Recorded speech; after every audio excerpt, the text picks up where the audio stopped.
You're listening to the Misfit Preachers, Talian Chavijan, Jean LaRue, and Byron Yan from ProdigalPodcast.com. We're plagiarizing Jesus one podcast at a time. Now, here are the Misfits. This is Misfit Preachers. We're having a very serious discussion here, and it's a heavy discussion. We want to do part 2 on how does grace work in the midst of a divorce. And we touched on something, and Talian, you said something that, if I'm honest with you, is very difficult for me to get my head around. It'd be very difficult for anyone else to get their head around if they lose their relationship with their children in this. And you said freedom is coming to the place where you don't need the relationship with your children to live and be free. That hits so hard. It seems like a wall that cannot be scaled and is so paradoxical to our instincts, but I know is true. It is possible to live there. So we want to address, and then I'll toss it to you guys, the individual husband or wife, because I know a wife in this context who has no contact with her children as a result of a divorce as well. Mm-hmm. How do parents of children who have lost contact with them because of something they did or a divorce, how do they find this life that's being described? As a pastor, I see this and encounter this all the time with people at the sanctuary, men and women. Older men, older women who haven't had contact with their kids in decades because the woman left their father or the man left their mother. This is a real deep and profound pain. Losing my first marriage via divorce and that relationship was incredibly painful, especially in light of the fact that I was a significant contributing factor to the end of my first marriage. I failed my first wife across the board. Losing a relationship with your kids is something I can't imagine. My kids, by the grace of God, never blinked. They were hurt. They shared their heart. They let me have it. We had the hard conversations, but they never blinked. They never disconnected from me. They never stopped talking to me. They never stopped me from talking to them. And their mother, my first wife, didn't try to sort of sequester them away from me either. So I don't know existentially what that feels like. I cannot imagine the pain, honestly. It's almost like dealing with the death of your child while they're still alive. And that is, the death of a child is the worst pain in this life that I can imagine. I can't imagine a worse pain. So this is a very real, very live, very deep issue that plagues tons of people that I personally know, that I talk to, people of all ages. So this topic is uber important, in my opinion, in terms of where do those people find the light to keep going on. I mean, it's different for everybody, I would suppose, but I think the statement I made in the previous episode that you alluded to stands, which is, it is possible, because I've seen it happen with people that I know. It's possible to go on living without that relationship in the same way that it is possible to go on living if you lose a limb. Right. I think the analogy or the way that you described it, it's a death that continues to live, indicates to me that what a person is really dealing with and really needs to process is similar to grief. Processing grief in order to come to terms with a real, tangible loss. And I think a lot of people who are estranged from their children, banned from their children, have no access to their children because of whatever circumstance, may not even realize that that's what they're experiencing. That the pain they're feeling is that loss? It's grief. Right. The Yeah. grief of... You're enduring a death, a real death. Yeah, and that validates the pain and the feeling and the torture of that circumstance. The real question we're asking is, how does grace, the gospel, Christ allow us, show us a pathway to come to terms with it? We're going to walk with a limp the rest of our life, but how does it allow us to come to terms with that reality? Life is never going to be the same. Well, I think when Tullian said previously, he said it gets you to the place where you don't need it. I would nuance that and say the gospel brings you to the place where you don't have to demand it to be okay. But it doesn't eliminate the need to You may want it, you may desire it, but to demand it, knowing the pain you've inflicted and hurt, you don't have to demand it, because you can find some measure of ability to park in the blue space and walk in with the limp. You don't have to demand wholeness in that sense. And it hurts like hell. I had the same experience you had. Kids, let me have it.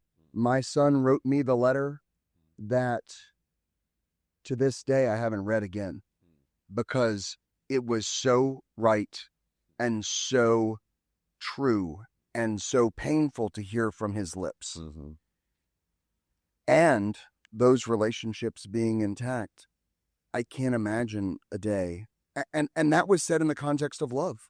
There was never an unanswered phone call, never an unresponded text. And so that pain is there. On my 50th birthday, all this had gone down. 10 years ago? 15? Well played. It was my birthday. I was in Nashville, and I was alone. And my children refused to come to my birthday party. And my daughter, who is this combination of grace and strength, showed up. I'll meet you here. We met at a ramen restaurant in Nashville. And I was grateful that she showed up, but 2/3 were missing. So it was obvious the jaggedness of this encounter.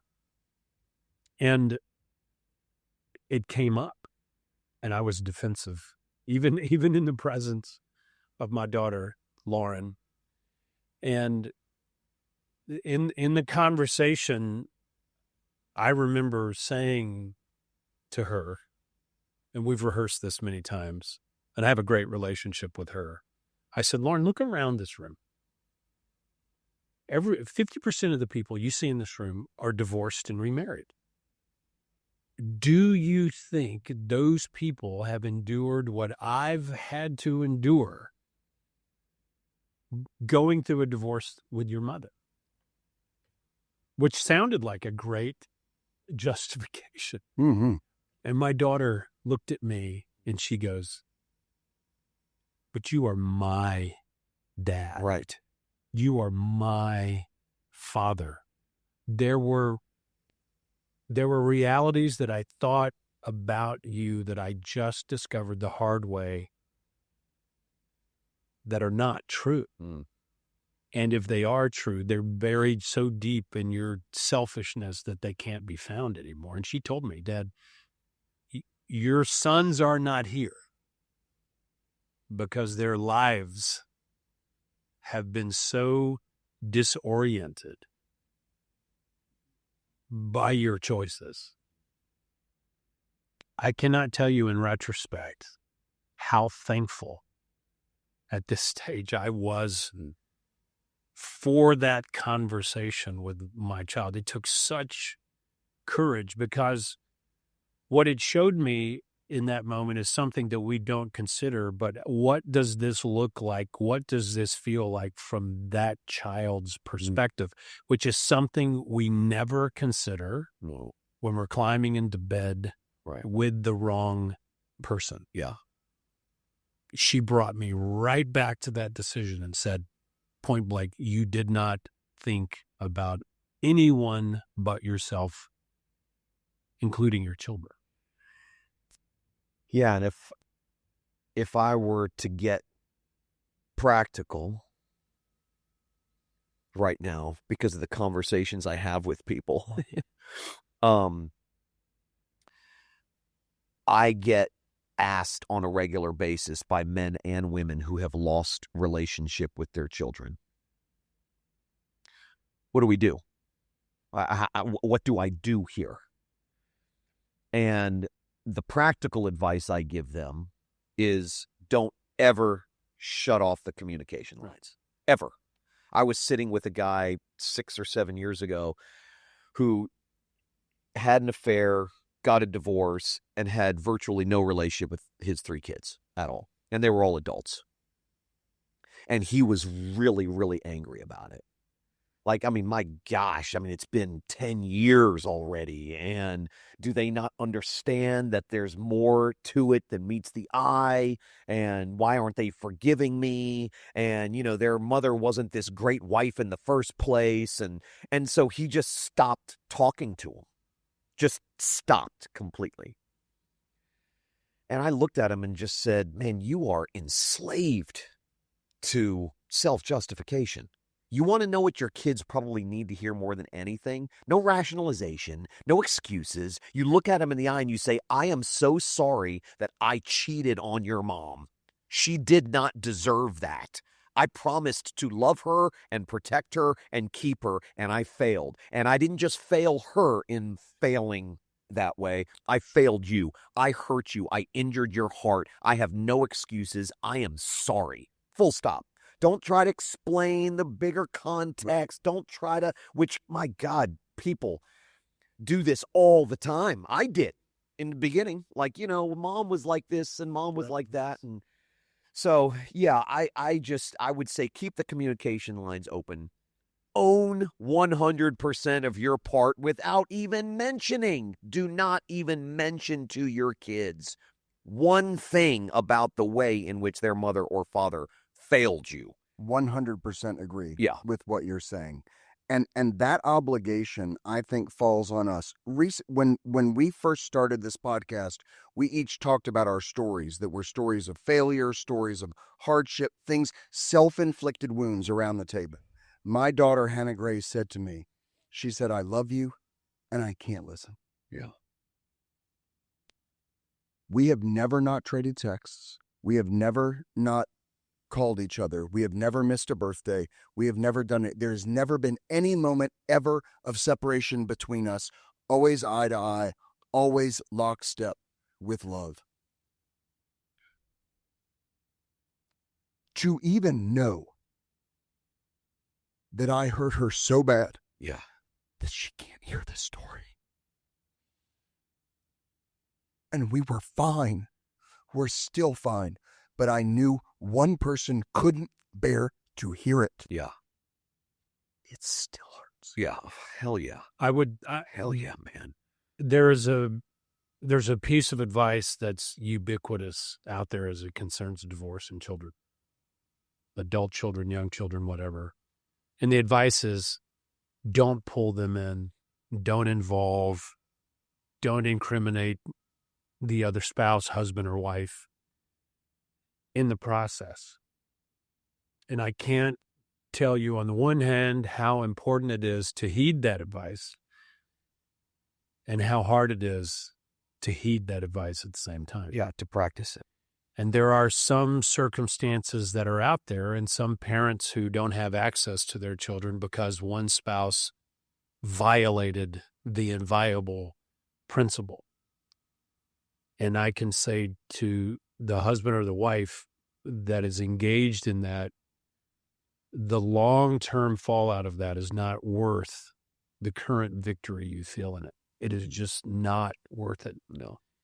When my biological parents divorced when I was 3, my biological father drove from Texas about 6 months later to where I was living in Jackson and wanted to see me.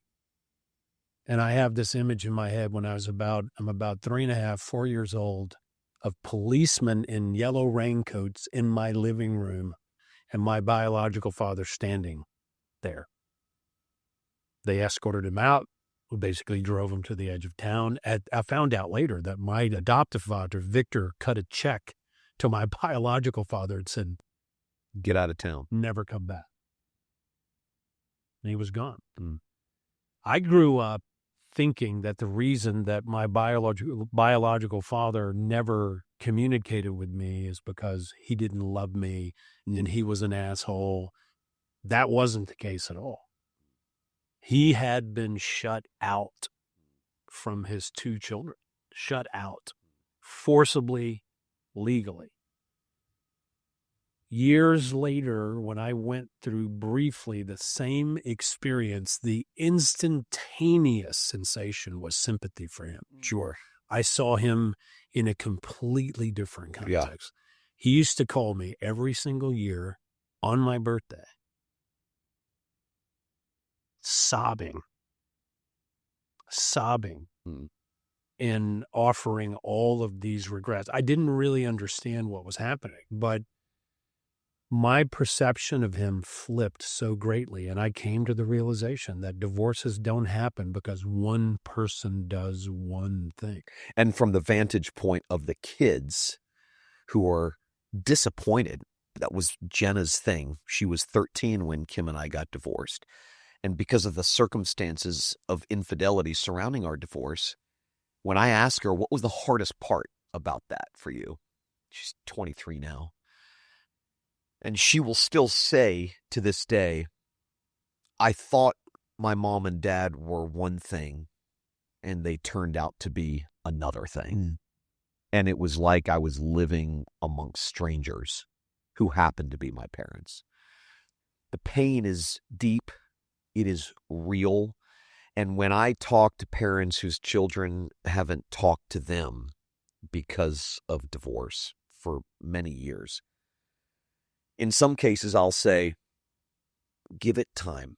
Keep the communication lines open. Give it time. That relationship may be restored. It may not be restored in this life. It will be restored one day, but that's not a promise reserved for this world, but for the next.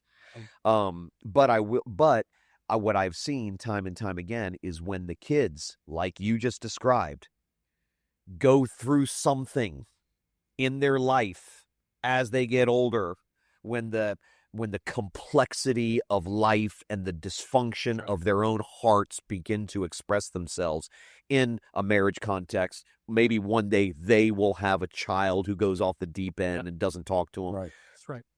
All of a sudden light bulbs start to go off. So it may take decades for their perspective on you to change.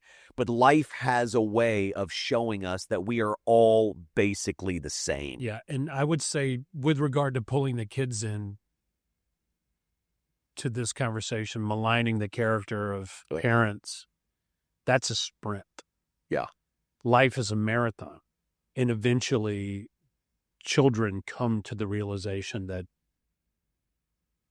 people are human, things happen, and in a broad way, no one's really to blame. And then they will end up resenting the spouse that bad talks the other spouse. They will, as they get older, they'll be like, you just said, they will end up, I've seen it time and time again, they might side with the spouse that's spinning the narrative, but they will end up siding with the spouse who refuses to say a negative word about their mother or father.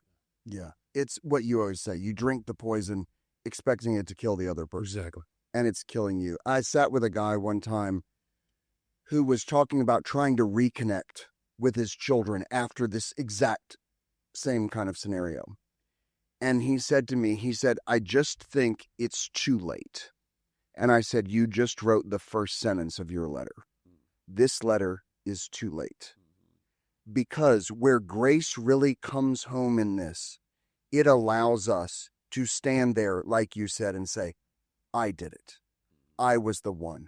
I participated. I did sign the paperwork. It doesn't matter who filed. I signed. This is where it ended. And Jesus found me there, so I can now put myself here. That's a great place to end it, man. I don't know that can be improved. And again, heavy subject, but necessary conversation. So we hope it's helpful. You've been listening to the Misfit Preachers. Like, subscribe, and share. More grace-centered resources at prodigalpodcasts.com. That's Prodigal, Prodigal, podcasts with an S.com.